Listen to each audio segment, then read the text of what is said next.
السميع العليم من الشيطان اللعين الرجيم. بسم الله الرحمن الرحيم. الحمد لله رب العالمين. تبارك الذي نزل الفرقان على عبده ليكون للعالمين نذيرا. الذي له خلق السماوات والأرض ولم يتخذ صاحبة ولا ولدا ولم يكن له شريك في الملك وخلق كل شيء فقدره تقديرا.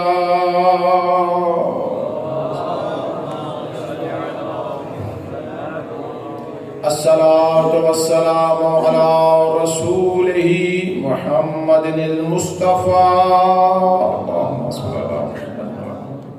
وحبيبه المجتبى وعلى ابن عمه ووصيه علي بن أبي طالب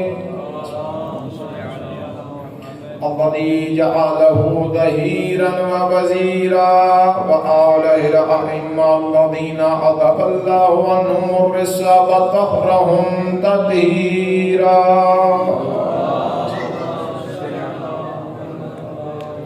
الذين من ولاكم نجا ومن عداكم سيصلى سعيرا ولعنة الله على أعدائهم أجمعين. أما بعد فقد قال الله تعالى في كتابه الأعلى بسم الله الرحمن الرحيم. إنا أعطيناك الكوثر فاصل لربك وانحر إن شانئك هو الأبتر. صلوات.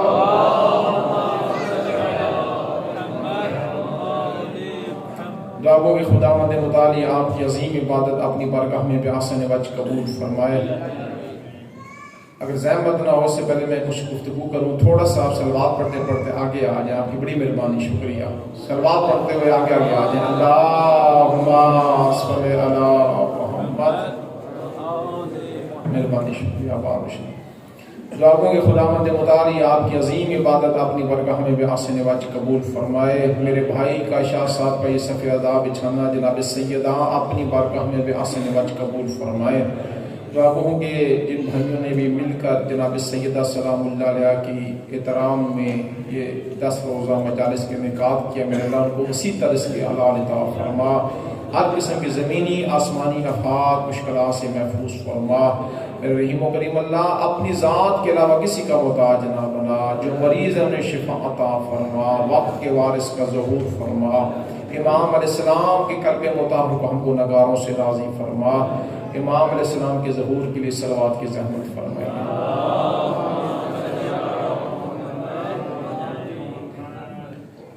ایک چھوٹا سا مسئلہ شریعہ کر کے گفتگو شروع کرتا ہوں. محترم سامعین، دیکھیں آپ نے خود نفس ہی سلام کا دینا یہ مستحب کام ہے، لیکن اس کا پلٹانا واجب ہے. اب عام حالات میں یہ ایک حکم ہے، لیکن اگر کوئی شخص نماز کی حالت میں ہو تو وہاں پہ کیا ہے؟ تو بہتر تو یہ ہے کہ انسان اگر کوئی شخص نماز پڑھ رہا ہے تو اسے آپ سلام نہ دیں کیونکہ وہ نماز پڑھ رہا ہے. لیکن خاطر کر کے اگر کوئی شخص نماز پڑھ رہا ہے اوپر سے آ کر کہتا ہے السلام علیکم، اب نماز وہ پڑھ رہا ہے اور آپ کو پتہ ہے کہ ویسے نفسی طور پر سلام مستحب ہے اور اس کا جواب دینا کیا ہے؟ اب وہ نماز پڑھ رہا ہے، اب کیا کرے؟ ایسی والی صورت فقہا نے کہا ہے کہ اس کے اوپر واجب اب بھی ہے کہ وہ سلام پہ جواب دے. تو اب طریقہ یہ ہے کہ وہ عام حالات میں تو ہم کہتے ہیں علیکم السلام، لیکن جب نماز پڑھ رہا ہو تو یہ نہیں کہے گا علیکم السلام، وہ بھی یہ کہے گا کہ السلام علیکم. جہاں نماز پڑھ رہے اس نماز کو روک کر وہ بھی کیا کہے گا السلام علیکم. کہنے کے بعد پھر اپنی نماز کو وہ آگے ادامہ دے گا. اور اگر فرض یہ کرے کہ وہ یہ نہیں کہتا، سنتا ہے اور نہیں کہتا، تو ایسی والی صورت میں یہ شخص گناہگار ہے لیکن اس کی نماز ٹھیک ہے. صلوات پڑھے گا محمد وآل محمد. آج جمعۃ المبارک کا دن تھا اور ثواب بہت زیادہ ہے صلوات کا، مل کر بلند آواز سے لوگ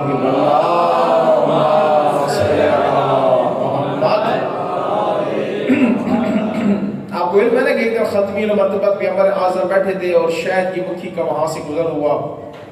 ختمی مرتبہ سید الانبیاء نے فرمایا کہ میرے پاس آؤ، اور آنے کے بعد مکھی آپ کے ہاتھ مبارک پر بیٹھ گئی. پیغمبر نے کہا یہ بتاؤ کہ تم پھولوں کی پتیوں کا رس چوستی ہو.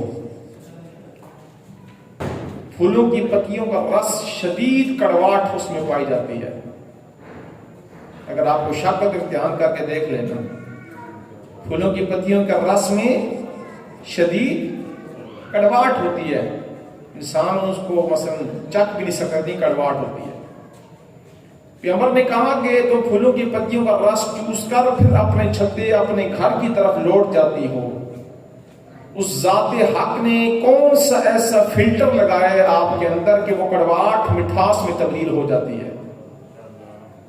اب آپ اس بات کو زیادہ محسوس اور فیل کر سکتے ہیں. سربودا کے کیونکہ پانی ماشاءاللہ مشہور ہے کہ اس کی اب کتنا اس کے اندر نمک پایا جاتا ہے. آپ جانتے ہیں کہ انسان کلی بھی نہیں کر سکتا. اب فلٹر لگایا جاتا ہے اور اس کڑواہٹ اور اس نمک کو ختم کر کے اس پانی کو مٹھاس میں تبدیل کیا جاتا ہے. اور ہم نے یہ زندگی ہماری گزر گئی ہے اور ہم مثال دیتے ہیں. پیغمبر نے کہا کہ تیری یہ مٹھاس کا اتنی مشہور ہے، اتنا چرچا ہے کہ کہتے ہیں کہ فلاں بندہ شہد سے زیادہ میٹھا. لیکن ہم نے بھی ساری زندگی یہ سوچا نہیں ہے کہ اس پروردگار اس ذات حق نے کون سا ایسا فلٹر لگایا ہے کہ یہ شہد کی مکھی کی وہ کڑواہٹ مٹھاس میں تبدیل ہو جاتی ہے. اس شہد کی مکھی نے کہا یا رسول اللہ آپ کو علم ہے؟ فرمایا مجھے تو علم ہے، صحابہ کو نہیں پتا. بتاؤ کہ وہ کون سا ایسا کام کرتی ہو کہ تمہاری کڑواہٹ مٹھاس میں تبدیل ہو جاتی ہے. اس وقت شہد کی مکھی نے کہا کہ جب میں پھولوں کی پتیوں کا رس چوستی ہوں وہ کڑوا ہوتا ہے، لیکن ادھر سے لے کر میں اپنے مکان گھر چھتے تک آپ آل محمد پہ صلوات پڑھتی ہوں، اللہ اس کڑواہٹ کو مٹھاس میں تبدیل کر دیتا ہے.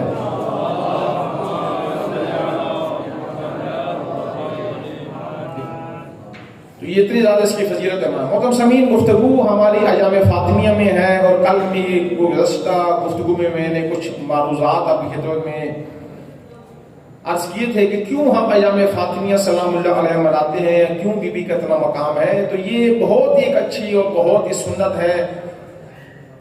خداوند متعال نے توفیق دی ہے. واقعی انسان کے پاس پیسہ ہوتا ہے، صحت ہوتی ہے، لیکن توفیق نہیں ہے کہ وہ زیورات کے اوپر جائے. یہ توفیق ہوتی ہے پروردگار کی طرف سے. اب خداوند متعال نے جن بھائیوں نے انتظام کیا، جناب سیدہ نے دعائیں دیں گی کہ انہوں نے دنیا تک ایک دروازہ کھولا ہے کہ جناب بی بی کا معرفت لوگوں تک پتہ چلے کہ جناب سیدہ کا کیا مقام ہے، کیوں ہم مجالس عزا برپا کر رہے ہیں. اور سمین کیوں کہ ابھی تک جناب سیدہ سلام اللہ علیہ کی حقیقی معارف، حقیقی عرفان، حقیقی معرفت لوگوں تک نہیں پہنچی.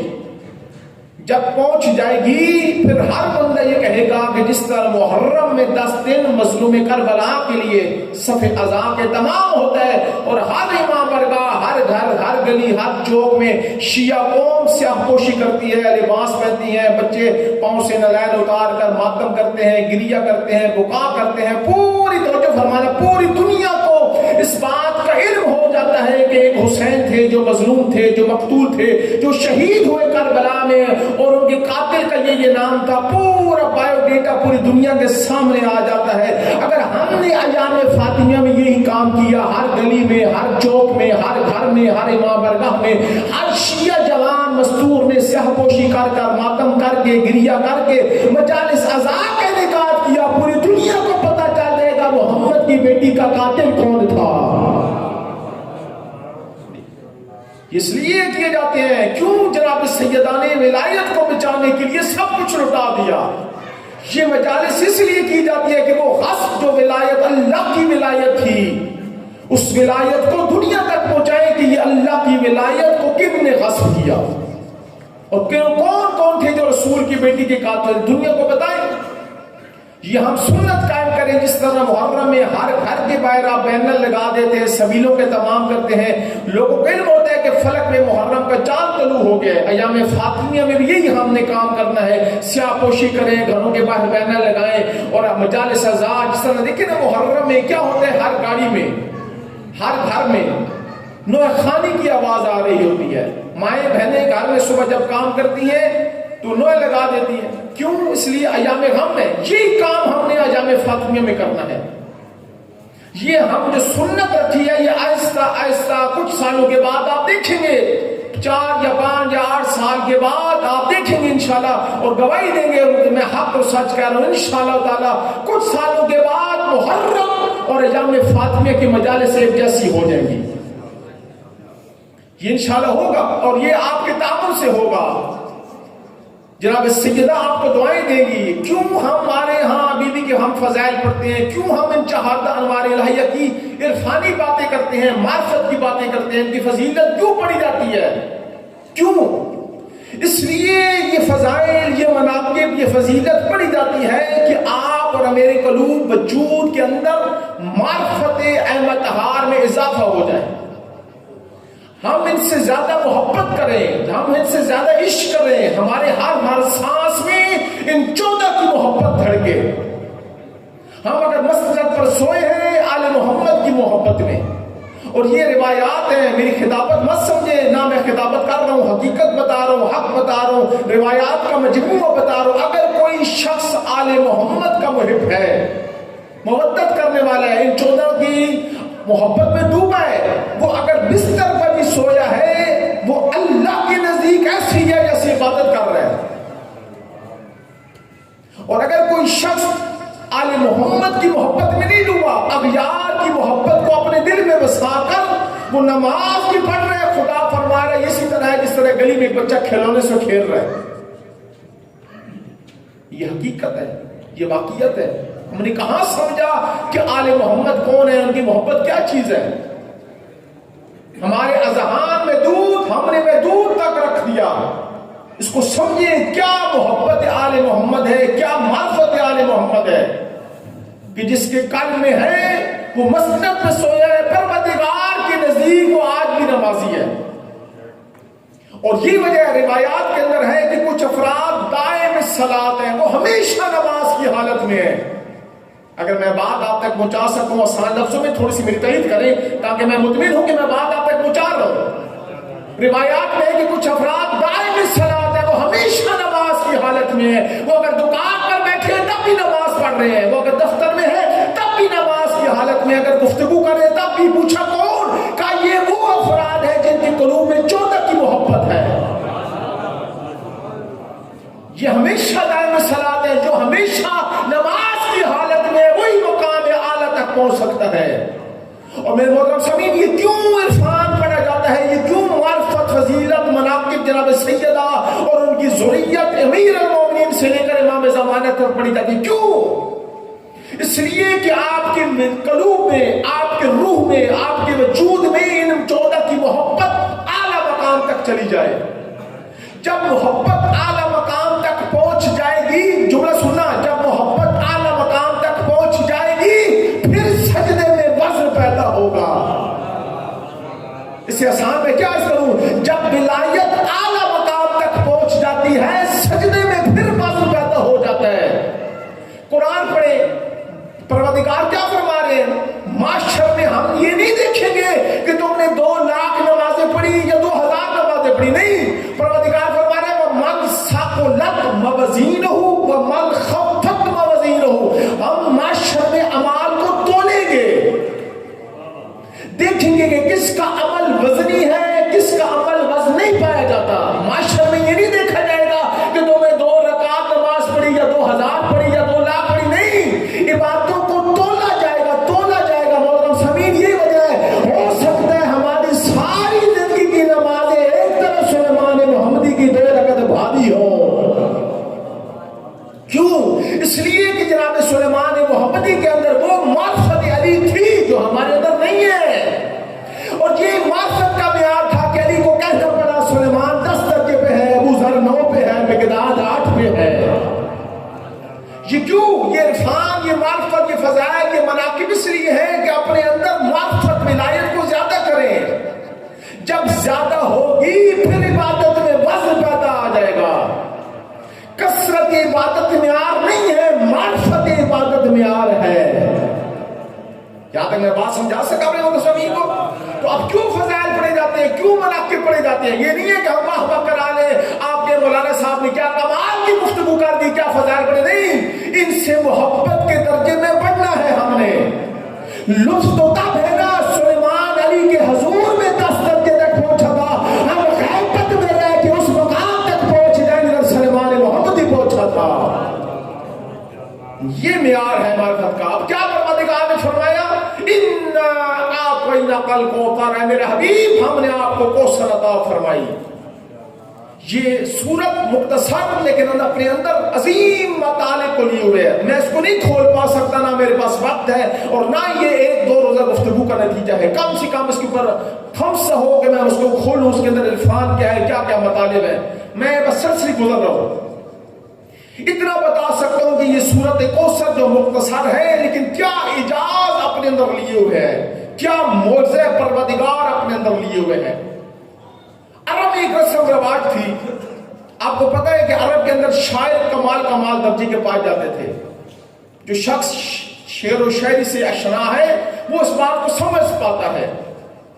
عرب میں ایک رسم رواج ہے، جب بھی کوئی شاعر فصاحت و بلاغت کے اوپر ایک شعر لکھتا تھا جو بہت زیادہ فصیح و بلیغ ہوتا تھا، آ کر کیا کرتا تھا، بیت اللہ میں کے ساتھ آویزان کر دیتا تھا، لٹکا دیتا تھا اس شعر کو، اور کہتا تھا اگر کوئی شاعر اس سے زیادہ فصیح و بلیغ شعر لکھ سکتا ہے تو لے آئے، میں اپنے شعر کو اتار دوں گا۔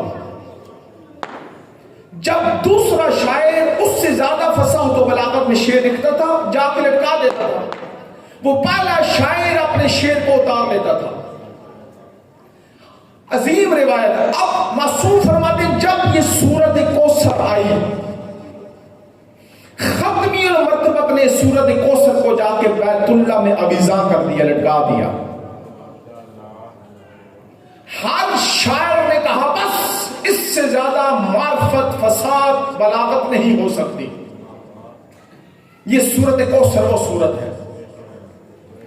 اب اس سے مراد سب آپ کو پتا ہے، جناب سیدہ میں نے عرض کیا، میں اس کی تفصیل نہیں، اجمال بتا رہا ہوں، تھوڑا سا اشارہ کر رہا ہوں۔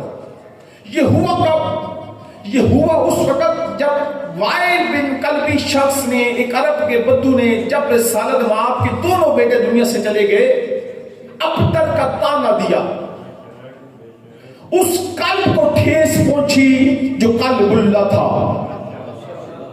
جملے پہ غور فرمائیں، اس قلب کو ٹھیس پہنچی جو اللہ کا قلب تھا۔ اب ذات حق کیسے اس بات کو گوارا کرے کہ عرب کا ایک بدو میرے حبیب کے قلب کو ٹھیس پہنچائے؟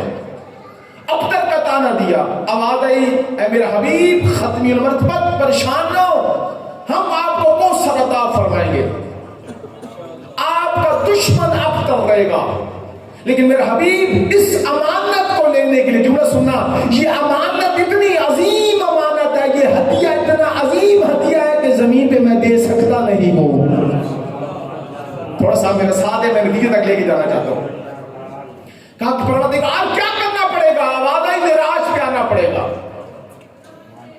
اس امانت کو لینے کے لیے ختمی المرتبہ سید الانبیاء، اشرف الانبیاء معراج پر چلے گئے۔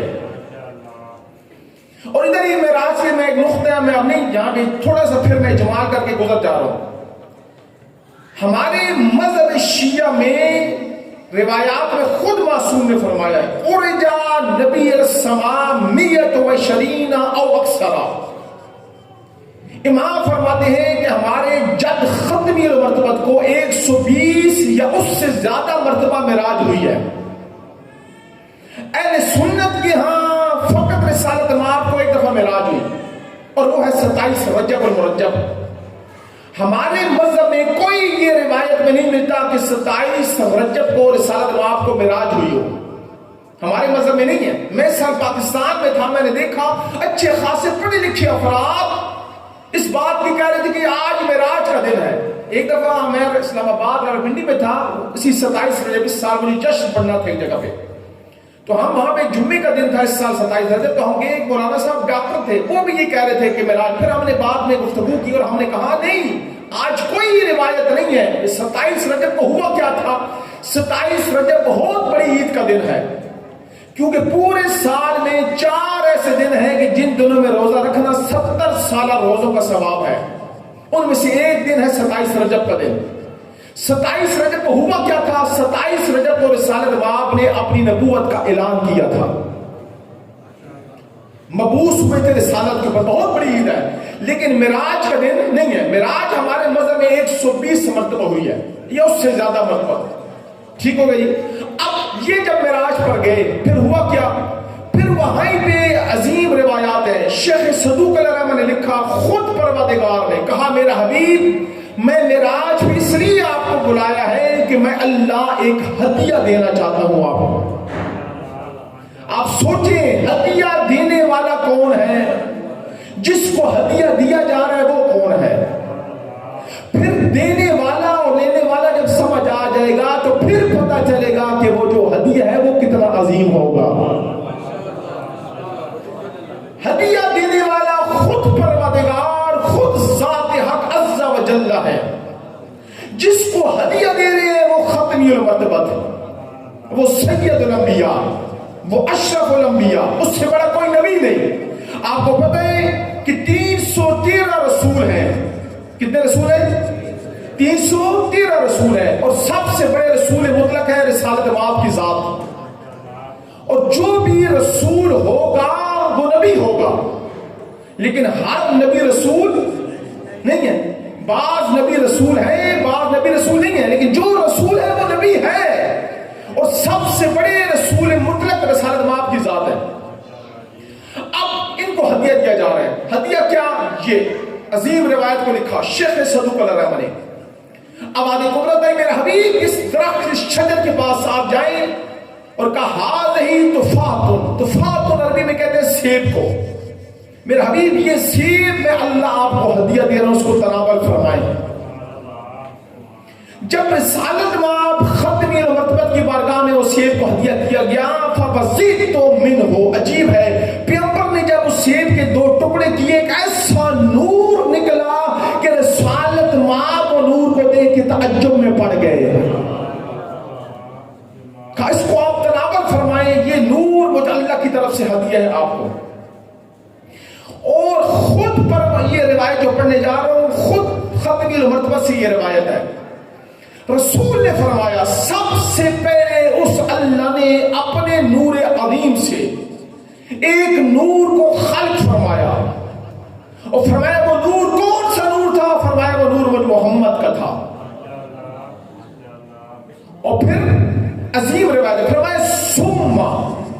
عربی میں سما تراخی کے لیے آتا ہے، ترتیب کو بتاتا ہے. واو ترتیب کو نہیں بتاتی، سما ترتیب کو بتاتا ہے. کیا فرمایا؟ سما اس کے بعد خالقا، خود اللہ نے ایک نور کو خلق فرمایا. فرمایا وہ نور میرے بھائی امیر المومنین کا تھا. عظیم روایت فرمایا خالقا منہ الملائکہ. جملہ سماعت فرمانا. رسول فرما رہے پھر اس میرے بھائی علی کے نور سے اللہ نے تمام کے تمام ملائکہ کو خلق فرما دیا. نعرہ تکبیر، اللہ اکبر، نعرہ تکبیر، اللہ اکبر، نعرہ رسالت، یا رسول اللہ، نعرہ رسالت، یا رسول اللہ، نعرہ حیدری، نعرہ حیدری، وطنیت زندہ باد، وطنیت زندہ باد، جدیدیت مردہ باد، جدیدیت مردہ باد، مشروطیت پاک سیدہ طاہرہ بلند تر صلوات.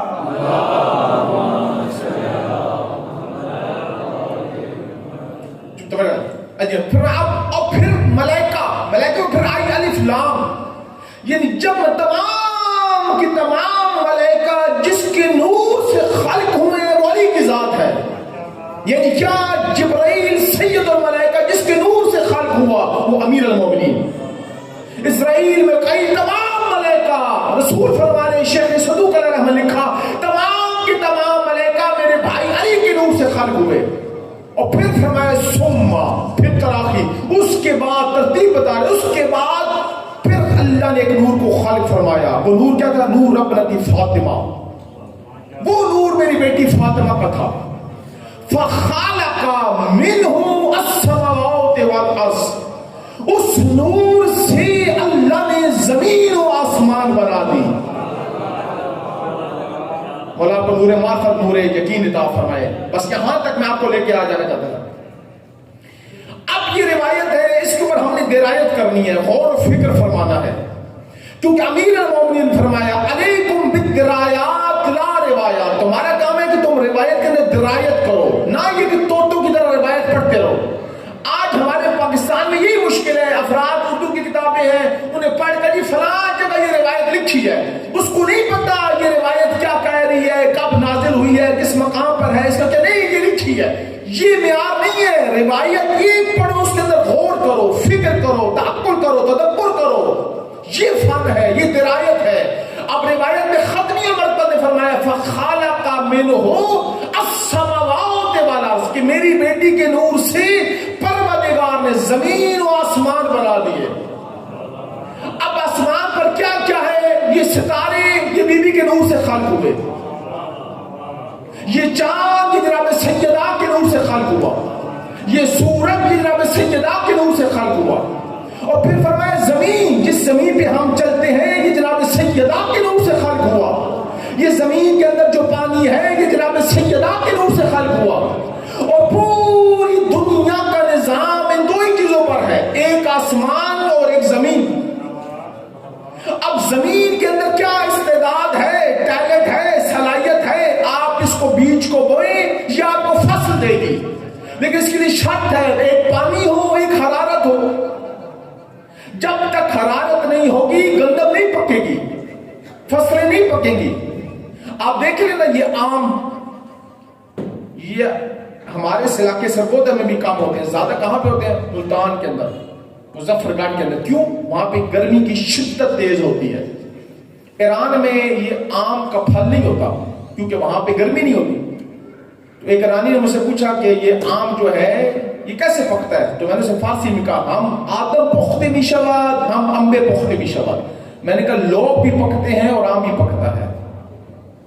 سمجھ آ گئی؟ گرمی کی اتنی شدت ہوتی ہے وہاں پہ ہوتا ہے. تو یہ حرارت ہوگی تو ان پھلوں کے اندر کیا مٹھاس آئے گی, یہ فصلیں تب پکیں گی.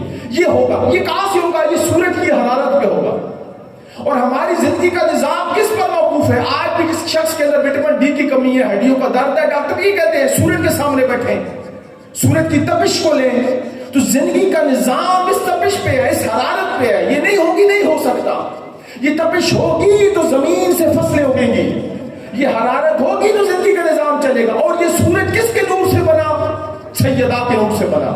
یہ زمین کس کے نور سے بنی؟ جناب سیدہ کے نور سے بنی. یہ پانی کہاں سے آیا؟ جناب سیدہ کے نور سے آیا. پیغمبر نے فرمایا جو کچھ زمین و آسمان میں ہے وہ میری بیٹی سیدہ کے نور سے خلق ہوا. تو مجھے کہنے کا پھر حق تو, اب روایت اب میں نتیجہ دے رہا ہوں, حضرت آدم سے لے کے خاتم تک اور آپ زمانے قیامت والے دن تک جو آدم ہے اور آدم کی اولاد ہے جس کا نور کا صدقہ کھا رہے اسی فاطمہ کہتے ہیں.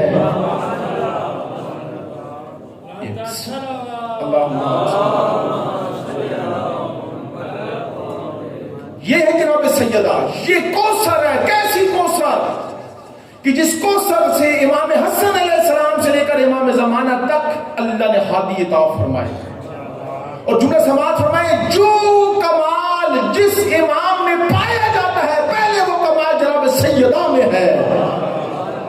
اگر آپ چاہتے ہو صبر حسین دیکھنا چاہو تو پہلے دیکھو کہ سیدہ کے اندر کتنا صبر ہے. اگر آپ امام سجاد کی عبادت کو دیکھنا چاہتے ہو تو پہلے دیکھو کہ سیدہ کس عبادت کے مقام پر تھی. کیوں؟ اس لیے امام مرتضیٰ نے فرمایا ما کان عابد بن فاطمہ, میری ماں سے بڑھ کر پوری کائنات میں کوئی عبادت گزار نہیں ہے. کون ہے جناب سیدہ, کون ہے بی بی؟ قرآن میں پروردگار نے فرمایا تلک الرسل فضلنا بعضهم علی بعض, ہم نے بعض رسولوں کو بعض کے اوپر فضیلت عطا فرمائی. ہر رسول ایک جیسا نہیں ہے, مقام ہے, نبوت کا مقام ہے. معصوم سے پوچھا گیا یا اپنے رسول اللہ یہ فضیلت کا معیار کیا ہے؟ معصوم نے فرمایا جس رسول اور نبی کے اندر جتنی معرفت سیدہ تھی اللہ نے اتنا ہی درجہ دے دیا. اور پھر معصوم نے فرمایا ما تقابلت حجت النبوہ حتی اقرہا بفضلہا ومحبتہا۔ عظیم روایت ہے، فرمایا اللہ نے کسی نبی کی نبوت کو کمال تک نہیں پہنچایا جب تک اس نے ہماری ماں کی فضیلت اور محبت کا اقرار نہیں کیا۔ یہ ہے جناب سیدہ۔ اور اب آپ کو سمجھ آئے گا معصوم کا فرمان کیا، نحن حجت اللہ علیکم فجدتنا حجتنا علینا، ہم تم پر حجت ہے، ہماری ماں ہم پہ حجت ہے۔ کیا معنی حجت کا؟ یعنی کیا؟ یعنی ہم ہر امام کے پاس، امام حسن علیہ السلام سے لے کر امام زمانہ تک، جس امام کے پاس جو کمال ہے وہ جناب سیدہ سے لیا ہوا ہے۔ یہ ہے بی بی ام الائمہ، بھی سے بی بی کو کہا جاتا ہے۔ اس بی بی کے ہم نے حقیقت اور مناقب اور فضائل کو نہیں سمجھا کہ جناب سیدہ کون ہے، اس بی بی کا کیا مقام ہے۔ اگر ہم جناب سیدہ کی فضیلت کمال کو سمجھ لیں، خدا کی قسم دنیا والوں کو بتائیں کہ بی بی کون تھی، کیوں رسول نے اتنی محبت کرتے رہے جناب سیدہ کے ساتھ کہ دنیا نے لکھا، تاریخ پر لکھا،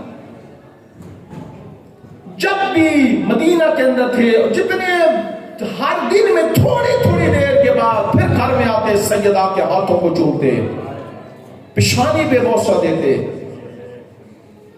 ازدواج نے کہا یا رسول اللہ اتنی محبت، فرمایا میں کیا کروں، مجھے سیدہ سے جنت کی خوشبو آتی ہے، اور جب میں چاہتا ہوں کہ جنت کی خوشبو کو سونگھوں میں سیدہ کے ہاتھوں کو چومتا ہوں۔ کیوں؟ یہ اللہ نے مجھے ہدیہ دیا تھا معراج پر۔ یہ ہے جناب سیدہ۔ عزیزانو، ہم یہ مجالس، میسج، پیغام، درس ہے۔ آج جمعۃ المبارک کا دن تھا، غروب ہو گیا، فلک پہ سورج آیا، غروب ہو گیا، گزر گیا دن۔ لیکن آج کا دن کون سا دن تھا؟ ہم نے محسوس کیا آج کا دن جمعۃ المبارک کا دن تھا۔ آج کس کا دن تھا؟ آج اس کا دن تھا جس کے وجود سے ہر ذی روح سانس لے رہی ہے۔ میرے وقت کے امام کا دن تھا۔ ہم نے اپنے امام کو بھلا دیا۔ جناب سیدہ نے اپنی حیات کے طریقہ میں بتایا امام وہ محور مرکز ہوتا ہے جس کے ساتھ متصل تم رہنا ہے۔ بی بی نے سب کچھ لٹا دیا پر علی کو بچایا۔ کیوں؟ یہ میسج پیغام ہے، ہم نے کیا کرنا ہے؟ ہم نے اپنی زندگی میں ایسا کام نہیں کرنا جس سے ہمارا امام کا دل ناراض ہو جائے۔ امام کو راضی کرنا ہے۔ آج تشیع کا چہرہ دیکھیں، میں نے سوشل میڈیا پہ بھی کہا اور یہ میری ویڈیو وائرل ہوئی، میں نے ٹیلی ویژن پر بھی کہا اس بات کو، کیوں شیعہ کے اندر یہ تفرقے ہیں، کیوں شیعہ کا دشمن بن چکا ہے؟ کیوں؟ کیا ہمارے آسان کام ہے ممبر پہ آئے اور آنے کے بعد فلاں کو کہ فلاں ایسا فلاں ایسا فلاں ایسا لڑا کے چلے جائیں، اور شیعہ قوم خوش رہتی ہے اس بات پہ تنقید کی جائے؟ تنقید مسئلے کا حل نہیں ہے۔ کائنات میں سب سے آسان ترین کام یہ تنقید کرنا۔ میں آؤں، میں آنے کے بعد تو نہیں فلاں ذاکر ایسا فلاں ذاکر ایسا فلاں ایسا، ذاکرین آئے وہ کہ فلاں مولانا ایسا فلاں مولانا ایسا، شیعہ قوم خوش ہے۔ یہ کیا ہے؟ یہ تماشا بن چکا ہے۔ یہ دین اجازت نہیں دیتی ہم ایسا کام کریں۔ ہم جیسے صرف لوگوں کا کام تھا شیعہ قوم کے اندر معرفت امام کی بیداری کریں، اپنے وقت کے امام کو بتائیں۔ یقین کریں اگر ہر شخص امام زمانہ کا منتظر ہو، مولا کے ساتھ اتباع میں ہو، کوئی شیعہ گناہ نہیں کر سکتا۔ تمام کی تمام تشیعوں کا ایک چہرہ دنیا کے سامنے پیش ہوگا۔ دعائے ندبہ پڑھیں، روئیں، قرآن ہدیہ کریں امام کو، سورہ قل هو اللہ احد، کم سے کم ایک تسبیح سورہ قل هو اللہ احد ہر روز پڑھ کر جوانوں ہدیہ کرو امام کو، دعائے عہد پڑھو، امام کے غم میں رو، کم سے کم جمعے والے دن امام کے غم میں رو، کہو آج تیرا دن تھا تو نہ آیا۔ جب یہ کام کرو گے یوسف پہ زارا آپ کا ہاتھ تھام لیں گے۔ جو شخص باطل پہ خود امام اسے حق پہ لے آئیں گے۔ یہ فکر، یہ اضطراب، یہ انتظار جب شیعہ قوم کے اندر آ جائے گا، پوری دنیا کے سامنے تشیع کا ایک چہرہ ہو جائے گا۔ لیکن یہ ہم بتاتے نہیں، کیوں؟ ہمیں خود انتظار نہیں ہے۔ ہم نے کبھی سوچی نہیں کہ اس وجہ سے میرے مولا کا دل دکھ رہا ہے، میں یہ کام کر رہا ہوں، یوسف زہرا کا کل مجھ سے ناراض ہو جائے گا۔ کبھی ہم نے سوچا ہے؟ ہم تو اپنی دنیا میں لگے ہیں، ہم تو اپنی انانیت میں لگے ہیں، میں یہ کر دوں گا، میں کون ہوتا ہوں کچھ کرنے والا۔ وہ جو دروازہ تھا اسے ہم نے چھوڑ دیا، اپنی دکانیں چمکا لی، کسی نے بتایا نہیں ہم نے کیا کرنا ہے۔ شیعہ میرے جوان، میرے زدار، میری مائیں بہنیں کیوں بھٹک رہی ہے، کیوں جوان کہتے ہیں ہمیں پتہ نہیں چل رہا دنیا ہمارے ساتھ کیا کر رہی ہے، مجھے پتہ نہیں میں حق پہ ہوں یا باطل پہ، کیوں؟ یہ بی بی کے ایام ہے، میسج ہے، بی بی نے اپنی 18 سال حیات طیبہ میں 75 دن میں دنیا کو بتایا، اپنے شیعوں کو بتا دیا اگر دنیا اور آخرت کی سعادت دیکھنا چاہتے ہو اپنے وقت کے امام کا دامن تھام لو۔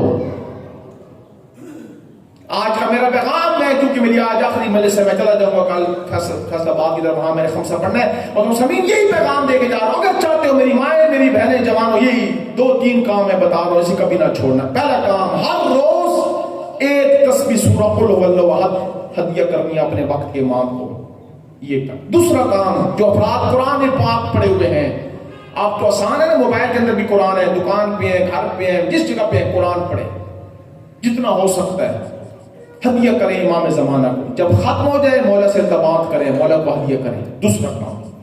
تیسرا کام، دعائے ندبہ جمعے والے دن، زندگی میں ایک دفعہ جوانوں تم ترجمے کے ساتھ پڑھو تو صحیح، تمہیں پتہ چلے گا امام زمانہ کون ہے، پھر تم شیعہ قوم تڑپے گی۔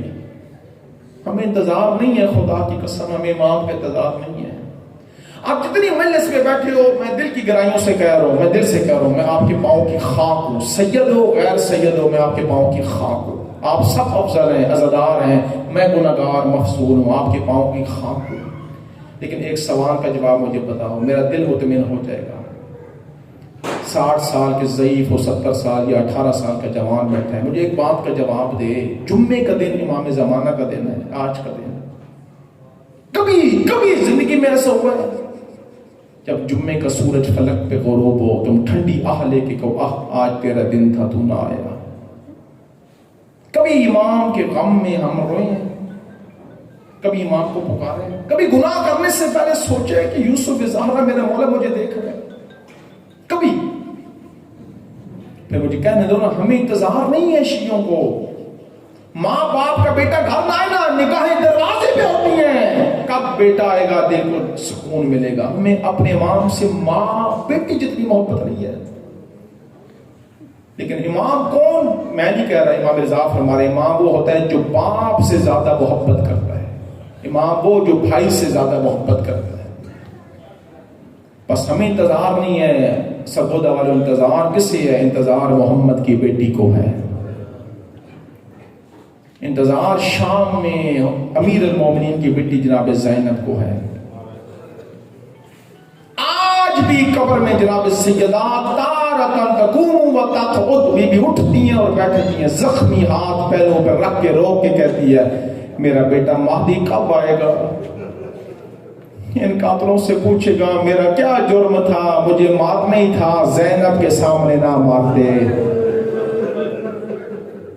آؤ جمعے کے دن گزر گیا، آؤ رو رو کے پکارو سے جو منتقم میں خون ازار رہا ہے۔ عزیزانو تم آج 14 صدیوں کے بعد سن کے رو رہے ہو، میرا مولا دیکھ کے غربت رو رہا ہے۔ بس عزیزانو چند جملے مقتل سونے میں نے آپ کی زحمت تمام کر دی۔ اتنی لکڑیاں محمد کی بیٹی کے دروازے پہ جمع کی تھی، راوی کہتا ہے کہ دروازہ جل جانے کے بعد 1 مہینے تک مدینے کے لوگ ان لکڑیوں سے ایندھن کا استفادہ کرتے رہے۔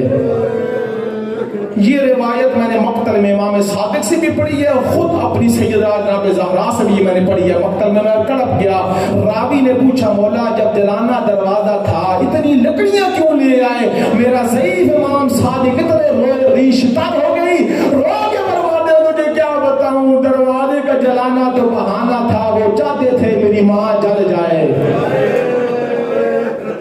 وہ چاہتے تھے میرا شبیر جل جائے، وہ چاہتے تھے میری زینب جل جائے، اللہ کی منشا تھی، اس نے میری ماں کو بچا لیا۔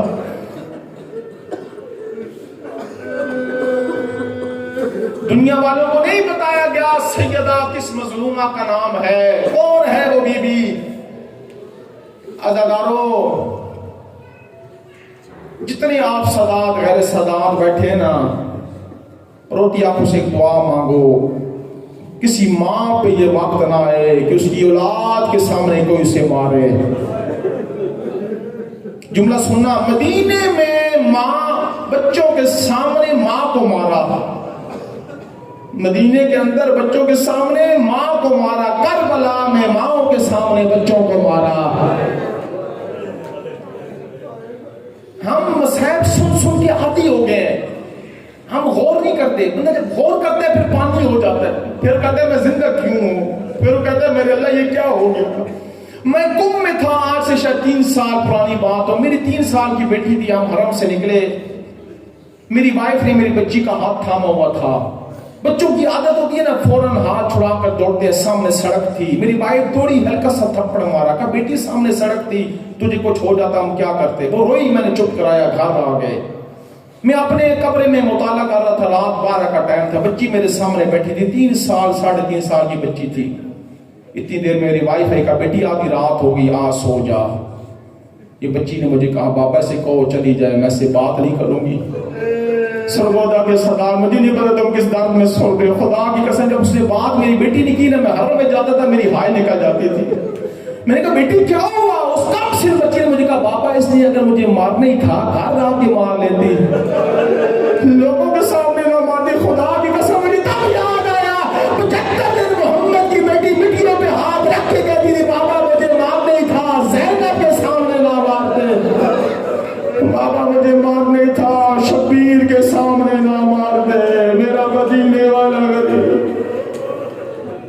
خدا نے آوازوں پر رحم فرمائے. خدا تھوڑی سی آوازیں آزاد کرو جس طرح میں چاہتا ہوں آپ آج مل کے محمد کی بیٹی کو روئیں.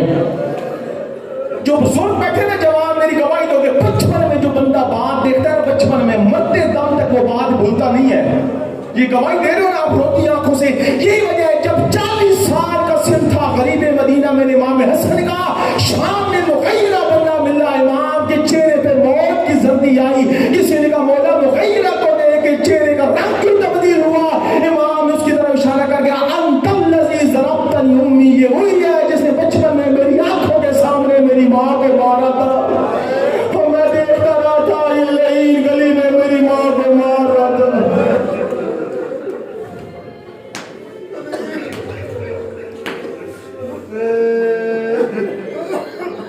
اگر آپ ماحول بناؤ تو میں چند مقتل کے مشکل جملے سنانا چاہتا ہوں آپ کو. رسول کی شہادت کے بعد رسول کی بیٹی کیسے زندہ رہی.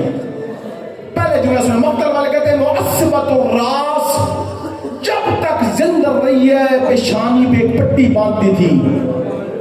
ایک سرخ رنگ کا کپڑا ہوتا تھا جو رسول کی بیٹی کی پیشانی پہ ہمیشہ باندھا رہتا تھا. مقتل میں نے کتابوں کو کھنگالا کہ محمد کی بیٹی کی کیا مجبوری تھی، کیوں جب تک زندہ رہی ہے کپڑے کو باندھ کے رکھ دی. مجھے دل اٹھے مجھے معاف کر دینا، مجھے مل گیا. وجہ یہ تھی کہ بطول کا سر بھی زخمی تھا. میں نے کہا اگر تم ماحول بناؤ گے میں تو مقتل سنا رہا ہوں. میں تخیل والا مسائل نہیں پڑھ رہا، میں مقتل سنا رہا ہوں. اگلا جملہ سنو. باقیت العین، جب تک زندہ رہی ہے نا آنکھوں سے آنسو خشک نہیں ہوتے تھے. تیسرا جملہ ناحلۃ الجسم، جب تک زندہ رہی ہے گوشت پانی بن گیا. میرے امام صادق کا جملہ فرمایا ذہب لحمھا، میری ماں کا گوشت پانی بن گیا تھا. وقالت الخیال، جب علی 3 جمادی ثانی کی رات غسل دے رہے تھے فقط علی کو ایک سایہ نظر آ رہا تھا. اگلا جملہ سنو گا مولا حتمت الرکن، جب تک زندہ رہی ہے کمر سیدھی نہیں کر سکتی تھی. نہیں سمجھ آئی تمہیں کیا وجہ تھی بطول 18 سال میں کیوں کمر جھک گئی تھی. وجہ یہ تھی جب دروازہ گر رہا تھا یہ نہیں اوپر سے گزر گئے تھے.